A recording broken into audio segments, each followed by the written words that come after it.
أعوذ بالله من الشيطان الرجيم. بسم الله الرحمن الرحيم. وأتموا الحج والعمرة لله فإن أحصرتم فما استيسر من الهدي ولا تحلقوا رؤوسكم حتى يبلغ الهدي محله فمن كان منكم مريضا أو به أذى من رأسه ففدية من صيام أو صدقة أو نسك فإذا أمنتم فمن تمتع بالعمرة إلى الحج فما استيسر من الهدي فمن لم يجد فصيام 3 أيام في الحج و7 إذا رجعتم تلك 10 كاملة ذلك لمن لم يكن أهله حاضر المسجد الحرام واتقوا الله واعلموا أن الله شديد العقاب. ربط د مخکې سردار چې مخکې د رکوع په سر کې او فرمایل قل هي مواقیت للناس والحج. سپوږمۍ په باره کې خلقو تپوس کړی نو د هغې جواب دا میلاو شو چې دا د خلقو دپاره او د حج دپاره وختونه دي. نو بیا د حدیبیې په کال باندې چې کله مسلمانان منع کړی شو د عمرې نه، نو مسلمانانو وی که کال له موږ ځو او بیا موږ دا کافر او مشرکان منع کوي نو موږ به څه کوو؟ نو حکم راغی چې وقاتلوا فی سبیل الله الذین یقاتلونکم، دو تاسو نه پرېږدي او دو د حرم او د احرام خیال نه ساتي نو بیا تاسو سره هم وجنګېږئ. نو دغه دینی مرکز چې دی هغه به د مسلمانانو په لاس کې راشي، اوس په لاس د کافرو کې دی. نو بیا سوال پیدا شو چې دا ټیک ته د الله په لاره کې مسلمانان وجنګېږي، دغه یو دینی مرکز چې دی کعبه شریفه هغه به مسلمانانو لاس ته راشي لیکن دا اوس چې دوی منع کړی شو د عمرې نه او واپس راغله نو د دې به څه کېږي؟ دا عمره به بیا کوي که نه به کوي؟ سړی په حج کې بند شو، احصار راغی، دشمنانو هغه منع کړو یا د بل څه وجې نه هغه منع شو، حج ونه شو. دغه حج به بیا کوي او که نه به کوي؟ دا عمره به بیا قضا راوړي که نه به راوړي؟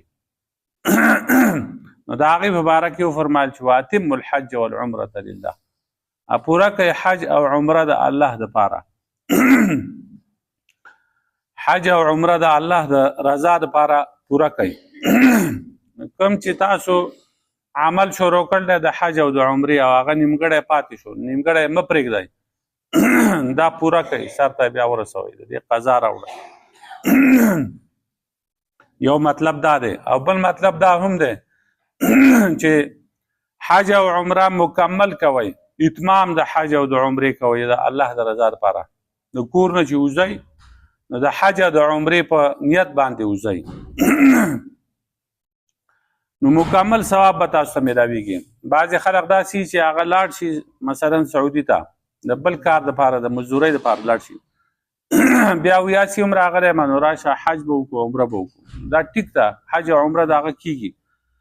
خو د هغې ځان نه ثواب دی د کور نه چې روان شي او د حج او د عمرې په نیت باندې او د هغې دپاره پیسې ولګوي، دغه خو بیا ځان له د هغې جدا ثواب دی. حج چې دی په ټول عمر کې یو ځل هغه فرض دی په انسان باندې، او عمره چې ده هغه فرض نه ده بلکې سنت ده. صحابي تپوس کړی د نبي علیه السلام نه چې د الله رسول صلی الله علیه وسلم عمره واجب ده؟ نو نبي علیه السلام واجب نه ده بلکې که تاسو وکئ نو غوره ده، افضل ده، بهتر دا ده چې وکئ نو دا سنت طریقه ده. د حج او د عمرې مسائل اوس بیانوي. دلته د حج 5 ورځې دي، هغه نهمه، لسمه، 11مه، 12مه، 14مه ورځه د لوی اختره. په دې کې د حج ټول ارکان ادا کیږي. اگر چې د شوال نه چې کوم دی هغه د وړوکي اختر نه خلق احرامونه غورځوي، د دې نه مخکې به احرام نه اچوي او د دې نه وروسته بیا احرام سړی واچوي او سفر شروع کړي. نو دا میاشتې د حج دي وړوکی اختر دی او پسې میانې میاشت ورپسې بیا لوی اختر دی.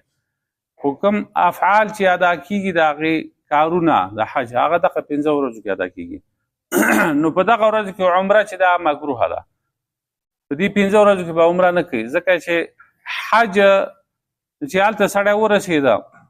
نو حج افضل عمل دی، نو هغه پرېږدي د هغې په ځای باندې عمره چې هغه کم عمل دی د هغې په نسبت باندې، دا چې کوي دا مکروهه دی. بیا بخاري او مسلم کې روایت دی چې په رمضان المبارک کې د عمرې هغه ثواب چې دی هغه د حج برابر دی. حج نو په دې آیات کې دا حکم دی چې یو سړی د حج او د عمرې احرام وتړي نو د الله د رضا لپاره دی هغه پوره کړي، نیمګړی دې نه پرېږدي. ها که اوس دا سړی منع کړی شو نو بیا دا حج او عمره ماتولی هم شي، ادا پرېښودی هم شي. لکه څنګه چې نبي علیه السلام د حدیبې په موقع باندې عمره هغه ختمه کړه، د خلقو سره صلح وشوه او بیا هغه ته حکم وشو چې د دې به قضا راوړي. نو فإن احصرتم فما استيسر من الهدي که چېرته تاسو بند کړی شئ نو په تاسو باندې لازم دی هغه چې آسان وي تاسو ته د قربانۍ نه کومه قرباني چې ورته اسانه وي هغه وکئ، د احرام نه بهر شئ واپس ځئ. د احصار مطلب دا دی چې تاسو مخکې سفر جاري نشئ ساتلی، تاسو څوک منع کړي. د امام ابو حنیفه رحمت الله علیه په نسبت باندې احصار چې کوم دی هغه د دشمن یاره هم ده، بیماري هم ده چې په بیمارۍ سره سړی مخکې نشي تللی، یا سړی ګوډ شل شو یا اکسیډنټ یې وکړو یا په څه عذر باندې هغه اسپتال ته ورسېده، یا نفقه چې کوم دی خرچه هغه ختمه شوه د سره مخکې نشي تللی. دا ټول صورتونه په احصار کې داخل دي. نو که تاسو منع شوئ نو بیا یو قرباني ورکئ او واپس ځئ. او امام شافعي صاحب وایي او نور امامانه چې احصار چې کوم دی هغه بندي صرف د دشمن د خوف د وجې نه دی او په نورو صورتونو کې چې کوم دی هغه نشته. هغه وایي امام شافعي صاحب چې نبی علیه السلام د دشمن د وجې نه په حدیبیه کې ایثار شو او بیا هغه کال د هغه عمرې قضا راوړه او هغو سره چې کوم هدي وي هغه څاروي و د قربانۍ هغه یې ذبح کړه واپس لاړه. امام صاحب وایي چې د دشمن دا یره چې کوم ده دا د احصار یو فرد دی، احصار بندیز سره کېږي. فإن احصرتم که چېرته تاسو بند کړی شئ فما استيسر من الهدي نو هغه شی چې هغه آسان وي تاسو ته د څاروي نه د قربانۍ نه نو هغه قرباني وکئ. اوس دا بندیز چې دی نو دا احصار د بیمارۍ دپاره هم استعمالیږي. حصره المرض احصره المرض دا عرب وایي چې مرض دا سړی منع که، مرض ایثار که دا سړی یا نور صورتونه چې کوم دی دا ما چې ووي دا ټول چې کوم دی په دې بندیز کې راځي. د دې خپله معنا خو بندیز دی. نو که د بندیز د دشمن د طرف نه او که د بیمارۍ د طرف نه او که یا د اکسیډنټ د وجې نه هغه دی منع شو نو په دې ټولو صورتونو کې چې کوم دی هغه دی به عمره پرېږدي واپس به ځي او حج او دغه رنګې هغه د قربانۍ څاروی هغه به ذبحه کړي. ولا تحلقوا رؤوسکم حتی یبلغ الهدی محله او مخ رایې تاسو سرونه خپله تر دې چې ورسي هغه د قرباني خپل ځای د حلالۍ ته ورسي نو هله به سرونه خرایې. نو چې د قربانۍ ځای ته هغه څاروی رسېدلی نه دی، قرباني شوې نه ده، نو هسې تاسو سرونه مخ رایې د احرام نه مه وځئ. دا مقصد دی. اوس د حلالي ځای کوم دی؟ نو امام صاحب په نسبت باندې هغه د صورت حج په 33 نمبر آیت کې راغلی دی ثم محلها الى البيت العتیق. بیا ځای د حلالي د دې څاروو چې کوم دی هغه بیت عتیق دی، یعنی کعبه ده، حرم دی. د حرم په حدودو کې دنده دا به ذبحه کوي، بهر نه.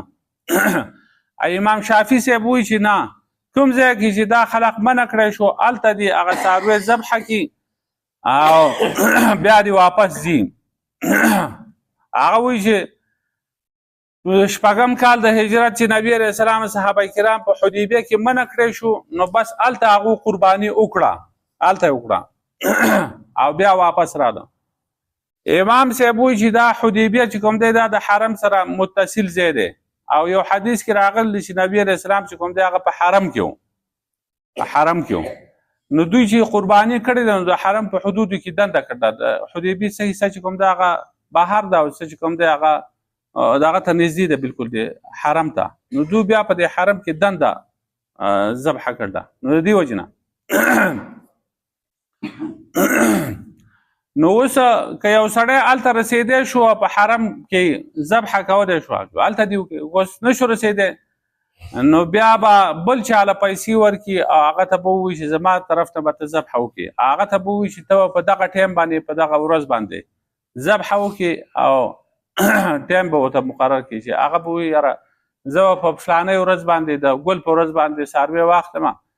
او ستا د طرف نه به ذبحه کړم د ماسپښین ټایم به وي نو چې ماسپښین ټایم راغی د هغه سر لوس کړ چې بیا دې هغه احرام کولاو کې دا خو پخوانۍ خبرې دي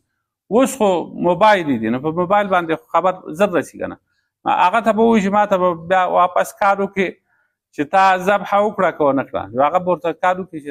شوي ده واپس به راځي نو په احرام کې هغه بعضې څیزونه چې کوم دي هغه ممنوع دي لکه ګانډلې جامه دا سړی نشي اغوستلی زنانه به یې اغوندي زنانه به چې کوم دی هغه دا سر به پټوي او مخ چې کوم دی د هغو به ښکاروي او سړی چې دی نو هغه سر نشي پټولی خوشبو نشي لګولی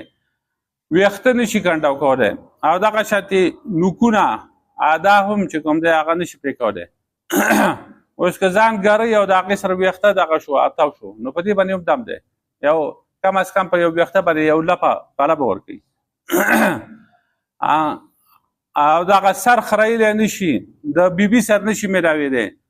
دغه رنګې ښکار نشي کولی د وچوبې ښکاره دا منع دی اوس مجبوري ده د مجبورۍ په حالاتو کې چې کوم دی هغه د ده سر خریل لازمي دي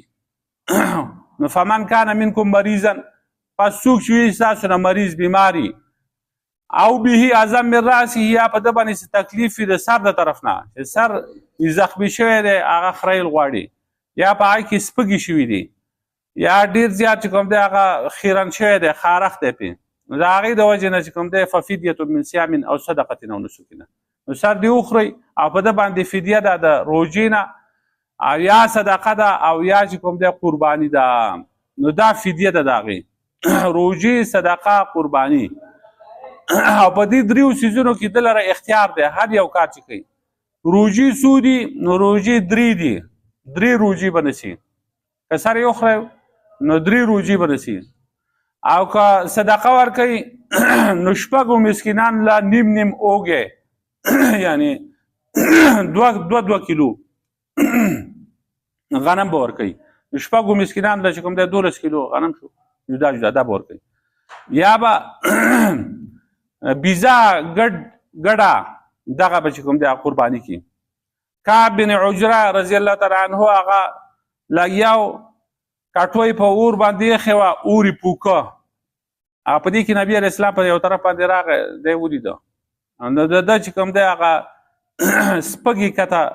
ارتاوېدې په دې مخ باندې لګېدې نو نبي علیه السلام ورته ووایي دا حشرات او دا چینجي منجي تا ته څه تکلیف رسوي هغه وي ډېر زیات نو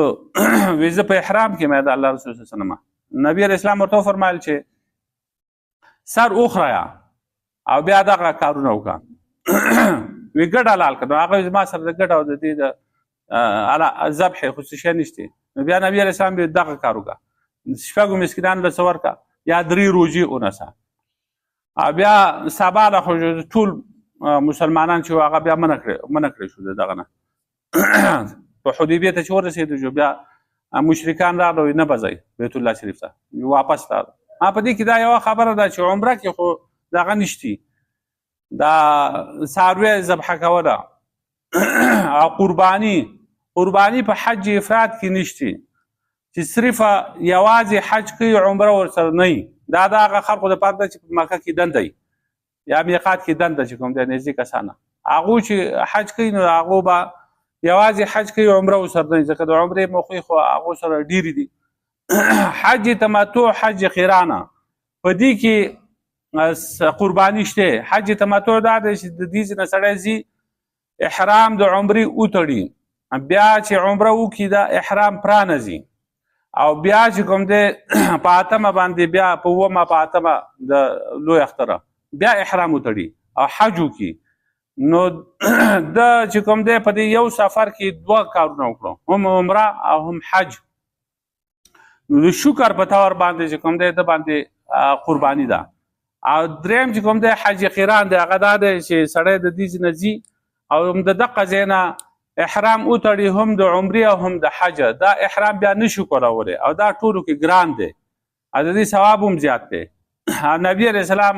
هم دغه حج کړی، حج قران، احرام یې نه و کولی کړی. نو په دې صورت کې هم دی به قرباني کوي او دا هم د شکر قرباني ده. دی چې هلته دا حجي چې هلته قرباني کوي نو په ده باندې هغه قرباني نشتي کومه چې موږ دلته کوو.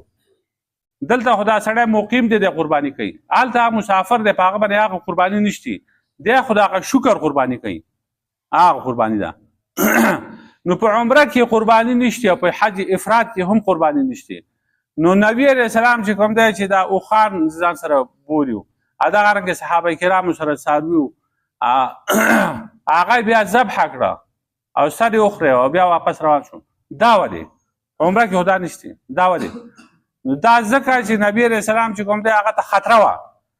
چې هغه ته دا پته وه چې په عمره کې دا ذبح نشته، خو خطره وه چې که موږ چېرته منع کړي دا کافره مشرکان موږ نه پرېږدي، نو بیا سړی هسې نه حلالېږي د احرام نه تر څو پورې چې هغه هدي او د قربانۍ څاروی ذبحه کړی نه وي. نو د ځان سره یې بولي و هلته چې کوم دی ذبحه کړو، خبره ختمه شوه. نو فاذا امنتم پس هر کله چې تاسو په امن شئ فمن تمتع بالعمره الى الحج، پس هغه څوک چې هغه فایده واخلي په عمرې سره د حج نه،